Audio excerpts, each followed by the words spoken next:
Hello, strangers. If you've been here before, welcome back. But if you're new, welcome. Climb in. You can take shotgun. I have the craziest story to tell you. This one is story number 239.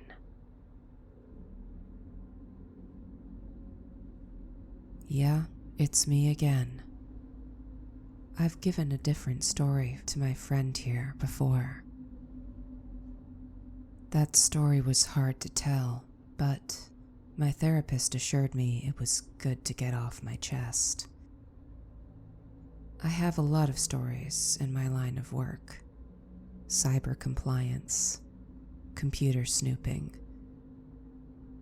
But thankfully, not all of them are quite so severe. In fact, sometimes I don't do big corporate jobs at all.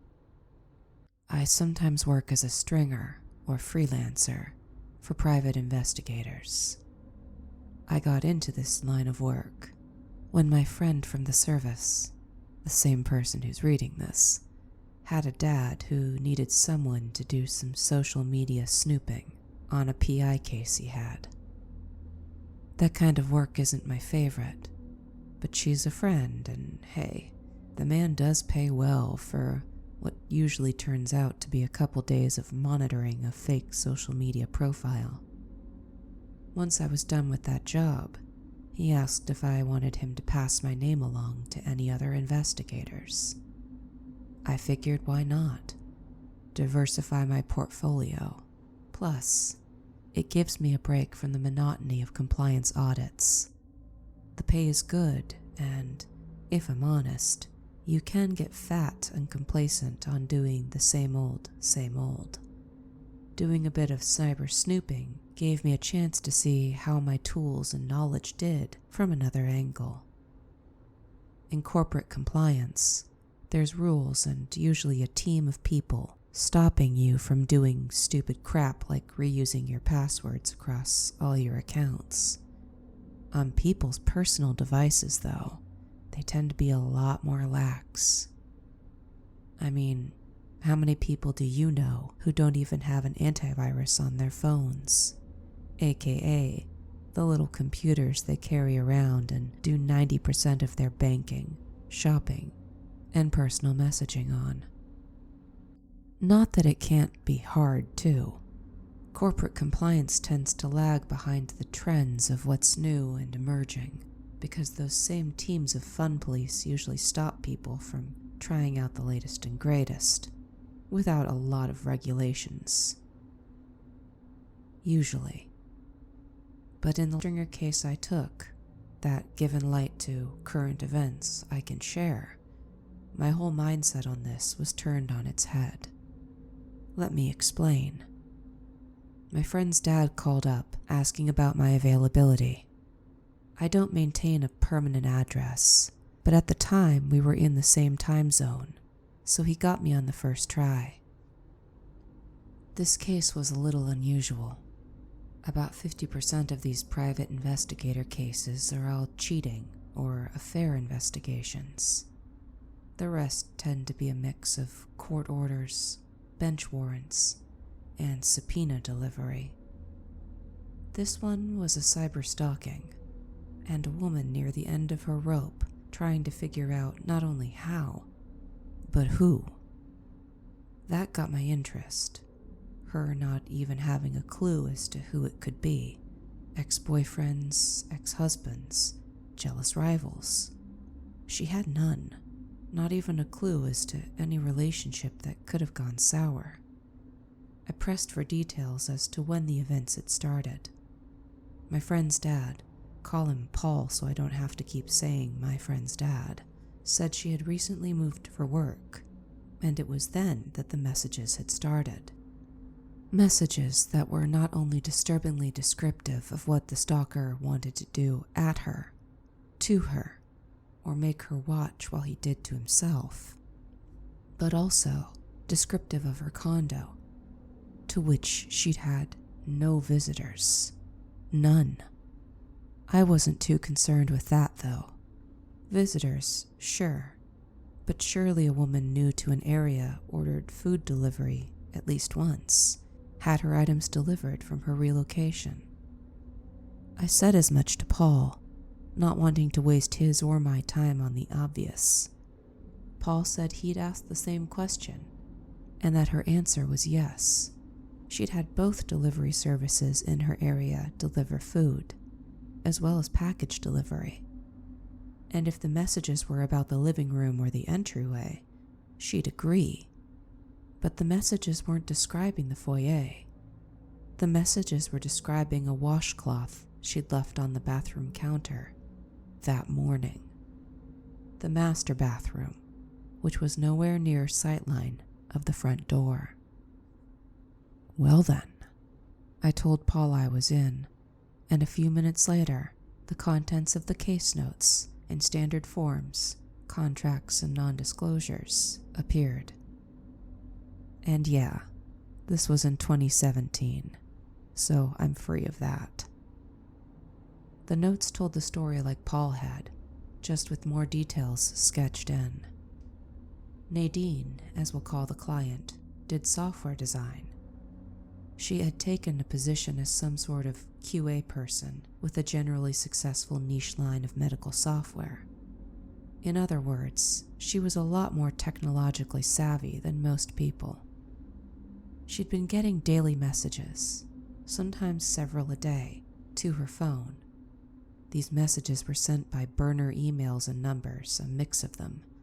You've seen those, the numbers that have way too many digits, or the emails that have an obvious flimsy scam feel, like surveysunlimited.amazon.co at an SU domain, the old Soviet Union domain.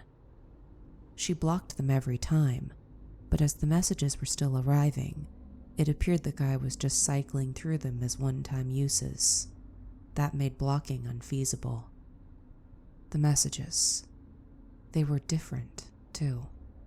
Usually, stalking letters are of the tainted love variety, the ones that seem to have a love like cancer, and the act of invading, eating, and owning a person in whole is their ideal of romance.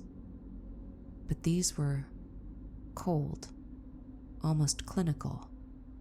Nadine was referred to as a pet and an experiment. There was still the gross sex stuff. There always is. But it was more along the lines of the stalker letting her know she couldn't do so much as use her bathroom without him knowing about it, and how if he cared to, he could do things to Nadine, involving urine and such. Look, the guy was a certified freak, and if I'd been getting those messages, I'd have been pissed off, pun not intended. It was all about power with this guy, and the more transcripts and screenshots I read, the more I resolved to snip any strings the sicko thought he had tying him to Nadine. The list of things Nadine was certain meant the person had been in her condo was longer than what Paul had described. It wasn't only a washcloth in the master bathroom. There was also a stain that she hadn't been able to scrub out of her shirt in the laundry room the day prior. Additionally, the week after she'd moved, she'd fallen ill and hadn't left the house in a couple days, nor had she ordered any food. She'd been nauseous and lived off a box of crackers.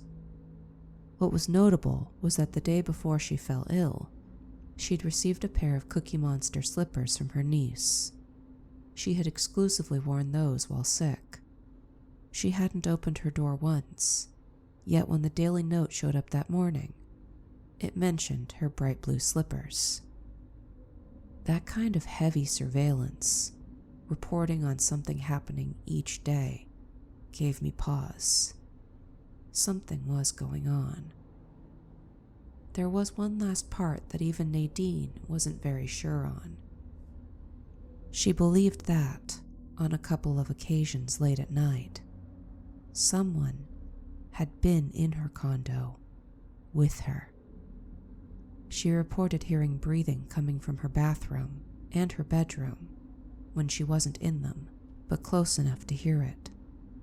She'd rush in. She had a baseball bat and sounded confident in using it, but there was no one there. She admitted that the time she'd heard it in the bathroom, she'd been drowsing in bed. She admitted it could have been the sound of her own breathing mixing in with a half-asleep brain.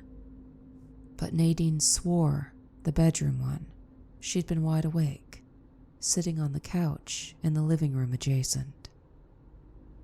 I wasn't sure what to make of that, but I knew the usual suspects. I dug into her social media. There was very little of that beyond one main social media account, which she had on stringent privacy lockdown. As far as I could tell, this lockdown wasn't recent, but none of that matters if they guessed your password. I began writing down my questions for the client to answer, to help me understand how the monster could have gotten into her house to hide in her closet, so to speak.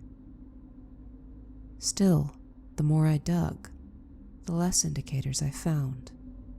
She wasn't signed up for a lot of random services. She'd even used a privacy management service, a somewhat newer business that goes through and sends remove requests for private info to all those creepy white pages that collect data off old resumes and phone bills. If you didn't know that's where they get some of their info, now you do. This girl was doing a lot to not be low-hanging fruit. I was frustrated on her behalf that the above-average care she had taken to minimize her online presence and keep herself safe hadn't worked. Sort of made it all feel pointless in a way it really shouldn't have been. Which, naturally, led me to thinking about the other element in the story, the new business. The condo was in sort of a not-quite-company town, but it was part of a company program. I dug into their benefits package. It was massive. Not only things like dental, but free memberships to local clubs, discounts on events in different venues, and the first 6 months free on some services. I added questions to my list for Paul to ask Nadine about which of these services she'd partook in. Finally, the best part, the part that Paul really came to me for. Time to take a look at her router logs. And the second I did, that gut feeling about the services really sunk in. Shit. I highlighted those and attached them to my list of questions. I sent them off to Paul. Less than a day later, he looped me in on a 3-way video call with Nadine herself, as the man admittedly didn't know the follow-up questions I'd have in response to her answers. Fair enough. I asked Nadine, already knowing, what services she'd signed up for with her condo. She rattled off a couple: trash pickup, gym membership. I pressed and asked specifically, what about cameras? Because on her router, Nadine had her devices named, which is good, in that she could glance at the logs and see if anything was connecting to her Wi-Fi that shouldn't be. I saw Nadine's iPhone. I saw Nadine-TV-Den. I saw her computer. Then, I had seen some additional devices.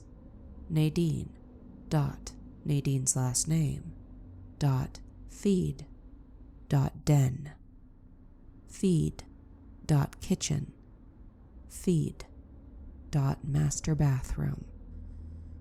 I saw her eyebrows lower. Her voice was tight, very much like when a kid is asked to clean their room when they're already cleaning it. She let me know, in a clipped northeastern accent, that while she had taken advantage of the security camera discount, she had not let the person, a guy from a local services shop that was subcontracted for installs, so much as past her front door. She'd set up the cameras all on her own. I didn't have my camera on, I never do, but I did my best to make my voice sound approving, even matter of fact that Of course I believed she'd been that smart. But I did press on what the guy was like. She persisted and grew more animated, acting out how he'd stood, how he'd handed the clipboard over, even miming taking a pen from the lanyard around her neck to sign it. The lanyard around her neck. That caught my attention. I asked Nadine, "Were you wearing the lanyard when he came by?" She paused, then shrugged and said, "Sure." I heard that strident, "I did nothing wrong" tone weaken as she pointed out that the delivery order already had her first and last name on it, and her address. "Sure," I said, but I pointed out that the lanyard had her work badge, and that gave her company name.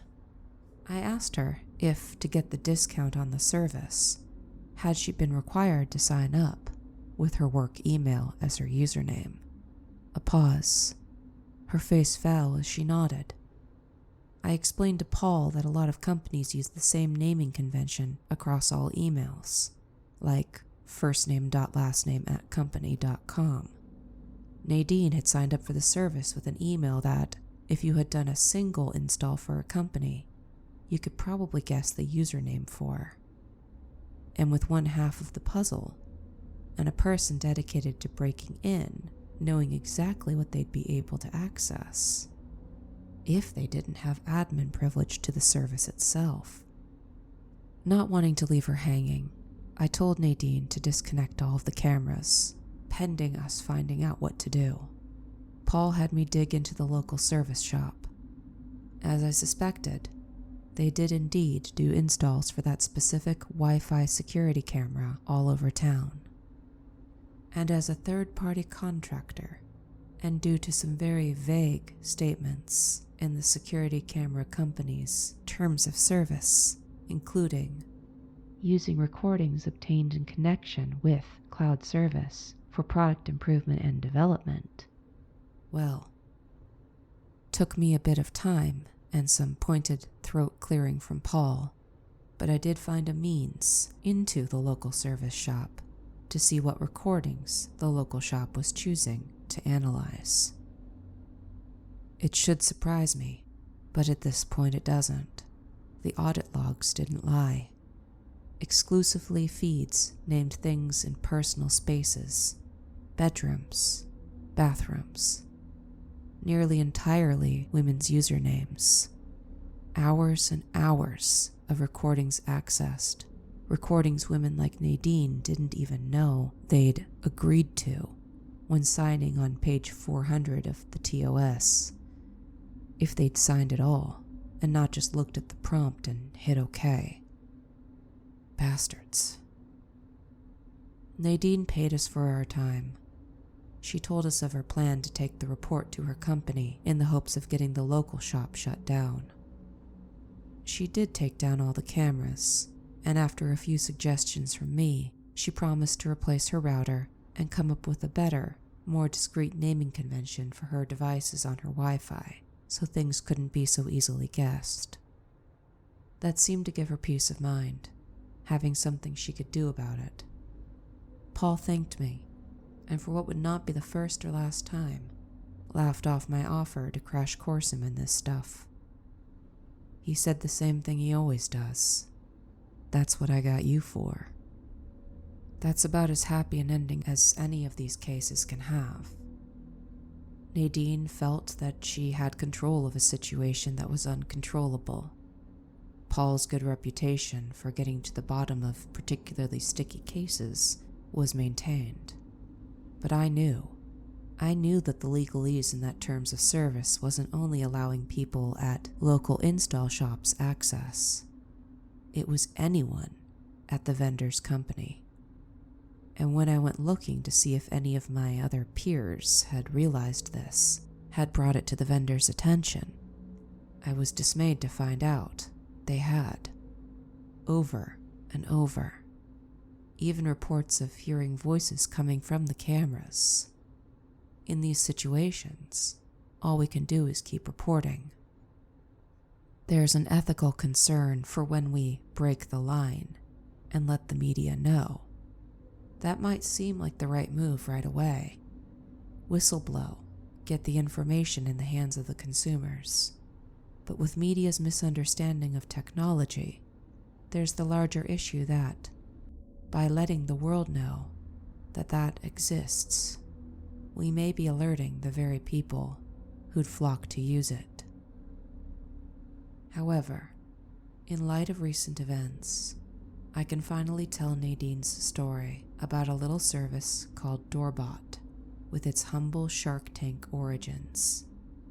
The sharks didn't bite, but that didn't stop Doorbot from further development, eventually getting picked up by a large company and made into a booming success after a little rebranding. Which is why you might already know about Doorbot, only by its new, catchier name. Ring. And that's story 239. You know, I really do love my friend, even though every one of his stories makes me feel like I need an hour-long shower. Be mindful out there of all the accounts and devices you bring into your home. The internet is a means to look out a window and access all kinds of information. But the thing about windows is, if you can see out, it's very likely someone else can see in.